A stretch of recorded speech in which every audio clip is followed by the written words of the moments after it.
There is a place in the world where silence feels heavier than stone, where the wind whispers ancient names, and where the earth itself holds secrets too big to fit into a single lifetime. In the southern deserts of Peru'S, the sun burns the horizon into gold, and the night drops like a velvet curtain. Lies a mystery so vast, so breathtaking, that even from the sky it refuses to give up all its answers. These enormous marks carved onto the landscape, stretching longer than city blocks, are known as the Nazca Lines. They are lines that do not speak, and yet they tell a story older than memory, a story of wonder, of cosmic connection, and of a people whose imagination touched the heavens long before humanity learned to fly. Imagine standing in a desert, so dry that it hasn't seen real rain in thousands of years. The ground beneath your feet crunches like ancient pottery. The horizon shimmers in the heat, shifting like a mirage that never settles. You look down at the earth, and nothing seems unusual, just dust, rocks, a broken landscape shaped by time. But then, you rise higher, and higher, and higher until the land flattens out beneath you. And only from the sky does the truth appear. Enormous drawings etched across miles of desert floor. A hummingbird with wings spread wide as if ready to take flight. A monkey with a spiraled tail curling into infinity. A giant spider so perfect in form it rivals modern illustrations. Straight lines stretching across the desert with such precision they look like laser cuts slicing through stone. Even a strange figure with wide eyes and a raised hand carved into a mountainside known today as the astronaut, as though greeting something or someone far beyond our world. This desert is not silent, it is speaking, and its voice is made of lines. To understand the Nazca Lines, we must journey far back into a time when there were no cities made of steel, no satellites circling the earth, no machines that could soar above the clouds. More than 2,000 years ago, long before the world imagined airplanes, the Nazca people carved their stories into the earth itself. They were artists, engineers, dreamers, and observers of the natural world. Their imaginations were bigger than their tools, yet their tools were enough to create something so enormous, it seems almost impossible. But maybe the story of the Nazca Lines doesn't begin with tools. Maybe it begins with something deeper, a desire to be remembered, a longing to speak to gods, or nature, or the universe itself, a hope that what they carved would outlive their bodies, their villages, their entire civilization. And it did. Today, the Nazca people may be gone, but their message remains, drawn large enough for the heavens to read.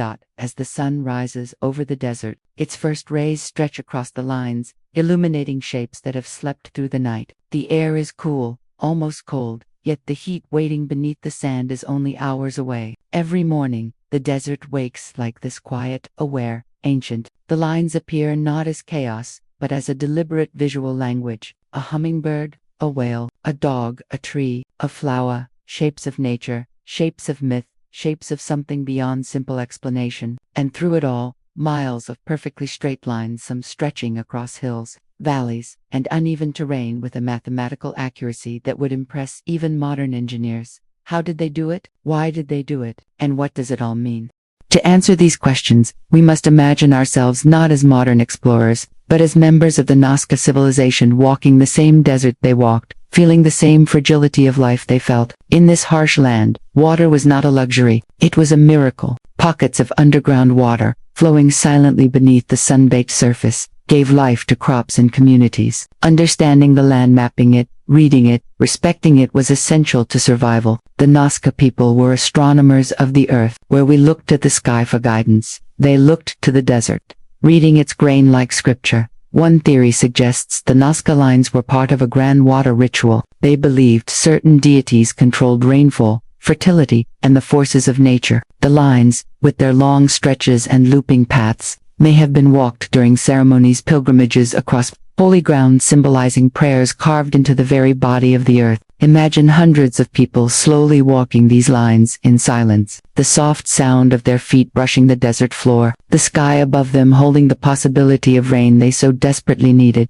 Other scholars believe that Nazca Lines served as an enormous astronomical calendar. Many lines aligned precisely with the sunrise and sunset during the figures, animals, shapes, symbols may have represented constellations the Nazca people recognized. Perhaps they mapped the heavens onto the earth, mirroring the stars, so their gods could find their way.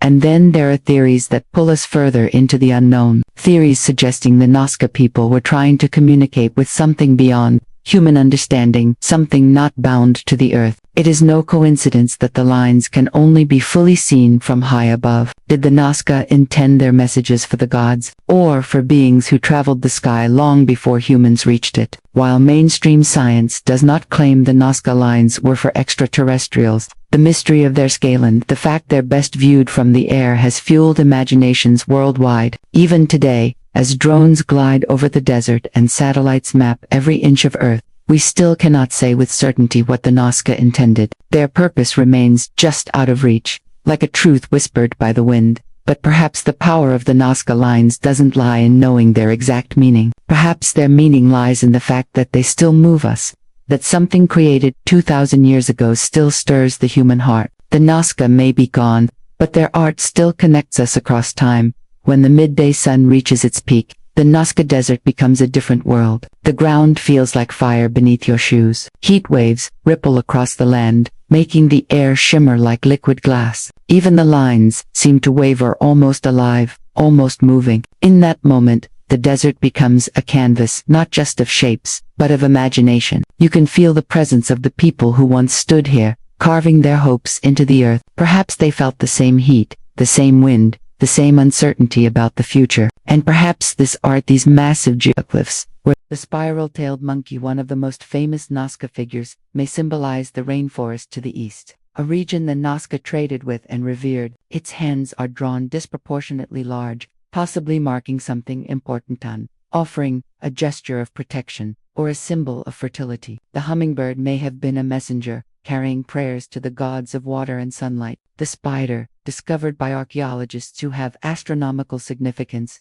may have been connected to rainfall or agricultural cycles. Each figure, each line, each symbol, carries layers of meaning deeper than we can fully decode. And then there is the astronaut, a figure etched into a hillside, raising a hand as if waving to someone above. With wide eyes and an elongated body, it has fueled theories for decades. Was it a deity, a shaman, a mythological being, or simply a person whose importance has been lost to time? Whatever the truth, the figure feels strangely modern, as if someone from the past reached into the future and painted a symbol we would instantly recognize. Scientists today have advanced tools: satellite imaging, ground-penetrating radar, chemical analysis of the soil, yet none of these tools have erased the aura of mystery surrounding the Nazca lines. Instead, they've revealed new layers, hidden shapes buried under centuries of erosion, lines so faint they can only be seen with infrared cameras, and geometric patterns stretching farther than anyone imagined.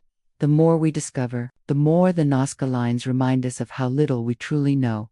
When evening comes, and the blazing sun sinks behind the Andes Mountains, the desert breathes again. Shadows stretch across the lines, softening their edges. The heat fades, the sand cools, and the desert becomes quiet, almost sacred. As night falls, the sky opens into a vast ocean of stars, just as it did thousands of years ago. The constellations the Nazca once watched now shimmer above, unchanged. Below them, the lines glow softly under moonlight, like a cosmic reflection, a mirror between heaven and earth.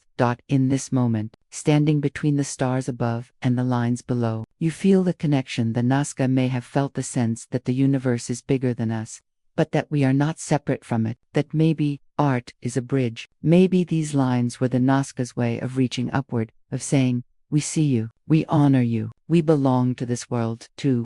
The desert at night feels eternal. You can close your eyes and almost hear footsteps from long ago. You can imagine candles flickering in the distance, songs rising with the wind, and hundreds of people walking the lines under the open sky. Maybe they prayed, maybe they celebrated, maybe they simply looked up at the stars and felt the same wonder we feel now. The Nazca lines teach us something profound about humanity. They tell us that even when we have no technology, no machines, no digital tools, we have imagination. We have creativity. We have the desire to leave our mark. And that desire can be powerful enough to survive thousands of years.